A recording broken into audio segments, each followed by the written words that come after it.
Hello and welcome, dear listeners, to another exciting episode of our podcast. I'm Hari, and as always, I'm joined by the brilliant Leela. Hey there, everyone. I'm thrilled to dive into today's episode with you, Hari. Today, we have a jam-packed show lined up for you. We'll be delving into a wide array of intriguing topics that are making waves in the news. Get ready, because we'll be exploring the Karnataka gig workers bill, India's escalating power demand fueled by the hydrogen factor, the Supreme Court's groundbreaking decision on the Proclamation of Democracy, the fascinating Mantis shrimp's energy shield, the ASHA workers' protest in Kerala for fair pay, and the latest developments in ensuring proper birth and death registrations. That's right, Hari. We've got quite the variety for you today, covering everything from legal landmarks to marine marvels. So buckle up and prepare for a deep dive into these captivating stories. It's going to be a longer episode today, folks, but trust us, it'll be worth it. We want to give each topic the time and attention it deserves, so get ready to explore, learn, and maybe even be surprised by what we uncover. So stay tuned, grab your favorite beverage, and let's embark on this knowledge-packed journey together. It's going to be a fascinating ride. Article 1. So Leela, let's dive into the recent developments in Karnataka with the approval of the Karnataka platform-based gig workers, Social Security and Welfare Bill. This is a significant step towards providing protection and welfare for gig workers in various sectors like Swiggy, Zomato, and Uber. Absolutely, Hari. It's fascinating to see Karnataka following in Rajasthan's footsteps to address the challenges faced by gig workers. These workers often operate in a precarious environment without the traditional benefits of full-time employment. That's right. The bill not only defines gig workers, but also establishes a welfare fund, mandates a welfare fee, and sets up a welfare board. The amendments made to the initial proposal aim to address concerns from industry bodies and government departments, ensuring a more balanced approach. It's commendable to see the emphasis on transparency in contracts, fair treatment of workers, and protection from arbitrary termination.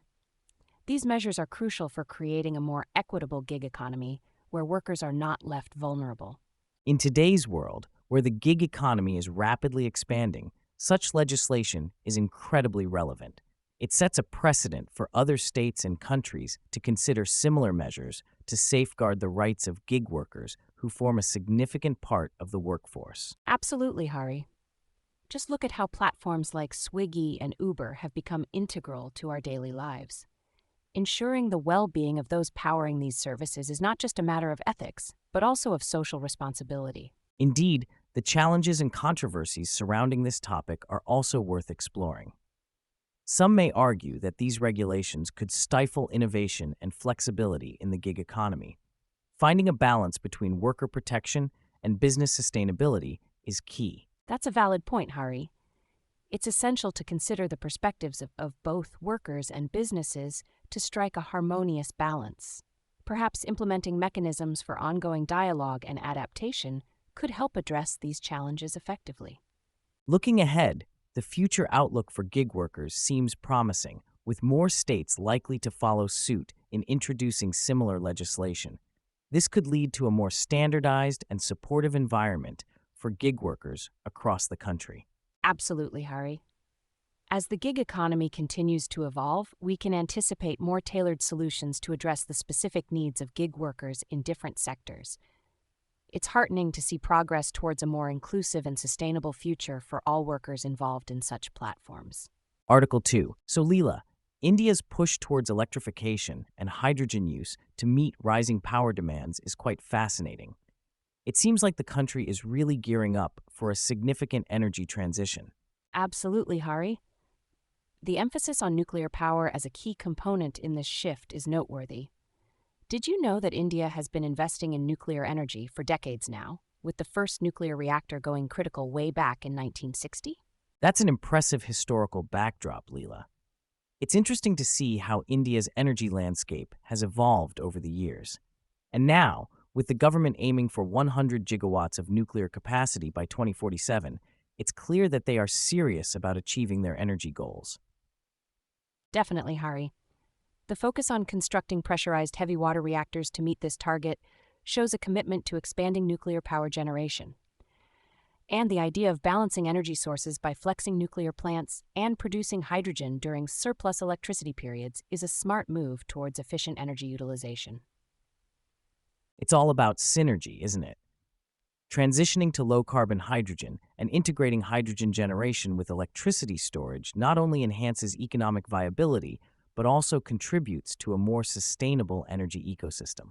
Absolutely, Hari. The current relevance of this topic is immense. With the global shift towards cleaner energy sources, India's strategies can serve as a blueprint for other countries facing similar energy challenges.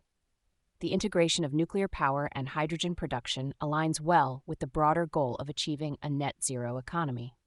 And let's not forget the potential applications in sectors like transportation and industry.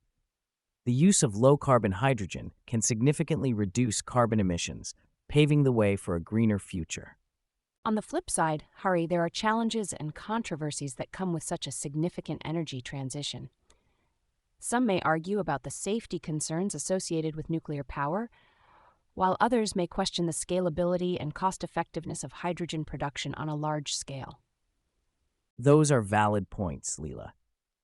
Addressing these challenges will be crucial moving forward. Finding innovative solutions, investing in research and development, and fostering international collaborations can help overcome these obstacles and drive the energy transition agenda effectively. Looking ahead, Hari, the future outlook for India's energy landscape seems promising. With advancements in technology and a growing emphasis on sustainability, we can expect to see more integrated approaches like the one discussed in the article. This not only benefits India, but also sets a positive example for the global energy sector. Absolutely, Leela. The potential for innovation and positive change in the energy sector is immense. As we move towards a more sustainable future, initiatives like the electrification and hydrogen use in India will play a critical role in shaping the way we power our world. And with that, it's clear that India's rising power demand is not just a challenge, but also an opportunity for a greener, more sustainable future. The integration of nuclear power and hydrogen could very well be the key to unlocking a net zero economy in the years to come. Well said, Leela. It's exciting to see how countries are embracing innovative solutions to address their energy needs while also working towards a cleaner, more sustainable future. India's journey towards electrification and hydrogen use is definitely one to watch. Article 3. So, Leela, the recent Supreme Court judgment on the Proclamation of Democracy is truly groundbreaking. It's fascinating to see how constitutional interpretations can shape the functioning of our democracy. Absolutely, Hari.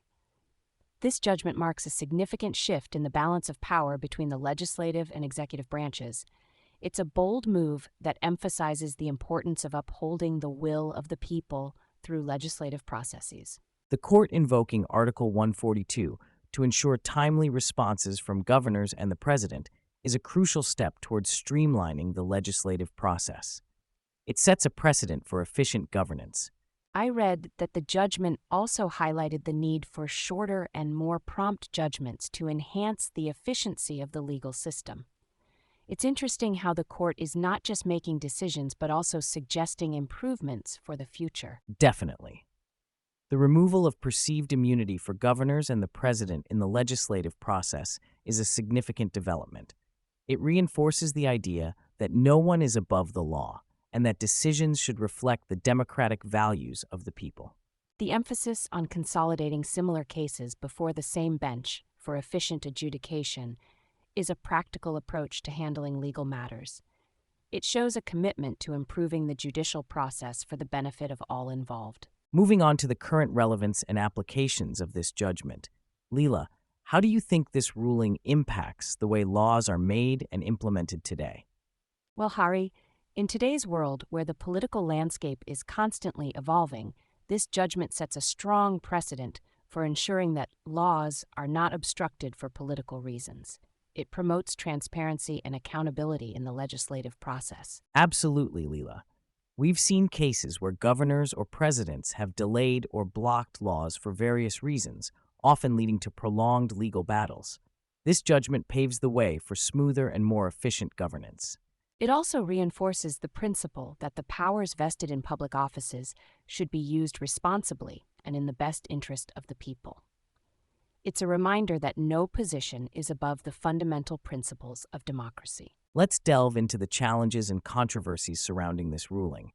While it has many benefits, Leela, do you see any potential drawbacks or opposing viewpoints that need to be considered? Of course, Hari. Some may argue that by limiting the powers of governors and the president, we might be undermining the system of checks and balances intended by the Constitution. There could be concerns about concentrating too much power in the judiciary. That's a valid point, Leela. Balancing the authority of different branches of government is essential to prevent any one entity from becoming too dominant. Perhaps ongoing dialogue and review of such judgments could help address these concerns and ensure a harmonious functioning of our democracy. Looking ahead, Hari, how do you think this ruling might shape the future of legislative decision-making in India? Are there potential innovations or changes on the horizon? Well, Leela, I believe this judgment sets a strong foundation for a more accountable and transparent legislative process.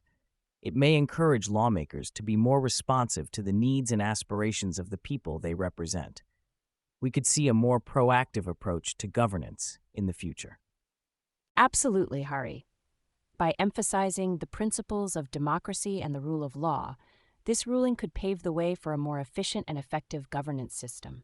It's an exciting time for judicial reforms and the evolution of democracy in India. Article 4. So, Leela, isn't it fascinating how nature always seems to have these incredible secrets waiting to be uncovered? Absolutely, Hari. Take the mantis shrimp, for example. These little creatures pack a powerful punch with their dactyl, and now we're learning about their energy shield capabilities. It's like they have superpowers underwater. The article highlights how researchers have discovered that the mantis shrimp's dactyl club has a unique microstructure for phononic shielding. This allows them to protect themselves from the recoil when they strike their prey. It's like they've got their own built-in defense mechanism. It's mind-blowing how the club's design, with its hierarchical structure made of mineral and organic materials, can withstand such high-intensity impacts. Who knew that these tiny creatures had such advanced engineering within them? And what's even more intriguing is that this challenges the belief that materials capable of guiding energy flow could only be created in labs. Nature has been way ahead of us all along with its own metamaterials, like the mantis shrimp's energy shield. The implications of this discovery are vast. Just think about the potential applications in developing protective gear for various industries, or even reducing blast-related injuries. It's like taking a page out of nature's book to enhance our own safety measures. Absolutely, Leela. The idea that we can draw inspiration from the natural world to improve our technology and safety standards is truly remarkable. It shows us that sometimes the best solutions are already out there, waiting to be found. And when we look at the current relevance and applications of this discovery, it's clear that there's so much potential. From military gear to sports equipment, the use of phononic shielding could revolutionize how we protect ourselves in different environments. Imagine the impact this could have on reducing injuries in contact sports or even in hazardous work conditions. It's like unlocking a new level of safety and performance by harnessing the power of nature's design. But of course, with every advancement comes challenges and controversies. Some may argue about the ethical implications of mimicking nature's designs too closely, or the potential environmental impact of mass-producing such materials. It's crucial to consider these aspects as we move forward. Finding a balance between innovation and responsibility will be key as we explore the full potential of the mantis shrimp's energy shield. Perhaps through sustainable practices and thoughtful research, we can navigate these challenges and continue to benefit from nature's wisdom. Looking ahead, the future seems bright for biomimicry and bio-inspired design. Who knows what other secrets nature holds that could inspire groundbreaking solutions for the challenges we face? It's an exciting time to be at the intersection of science, technology, and the natural world. Absolutely, Leela. As we continue to unravel the mysteries of the ocean and beyond, the mantis shrimp's energy shield serves as a reminder of the endless possibilities that nature offers us. It's a fascinating journey of discovery that we're fortunate to be a part of. Article 5. So, Leela, The recent protests by ASHA workers in Kerala have really brought to light the challenges faced by these essential healthcare providers. They are demanding fair pay and retirement benefits, which are crucial for their well-being. It's quite a sensitive issue, isn't it? Absolutely, Hari.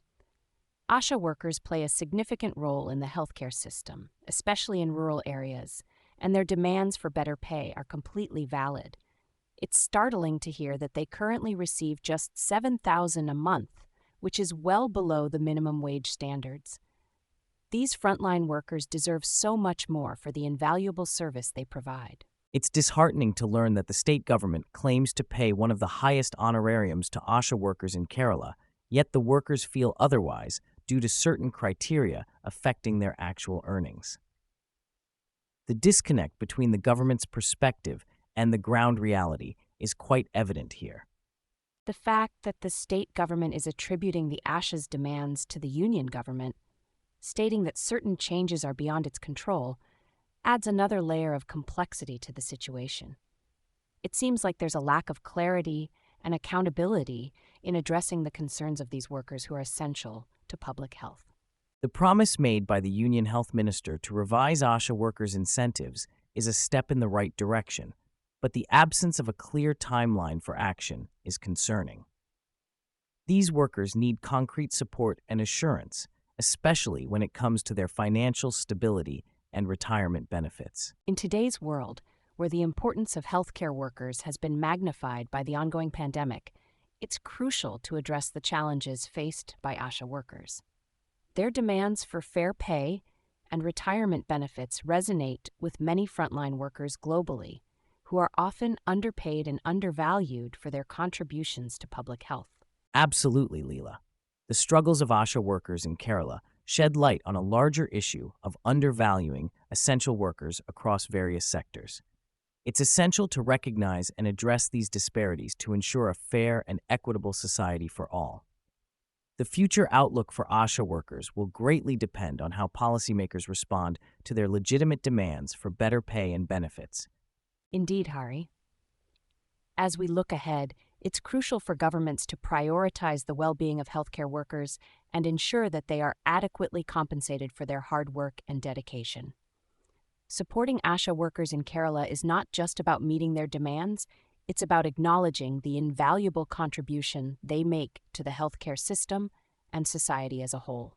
Article 6. So, Leela, let's dive into this intriguing article about birth and death registrations in India.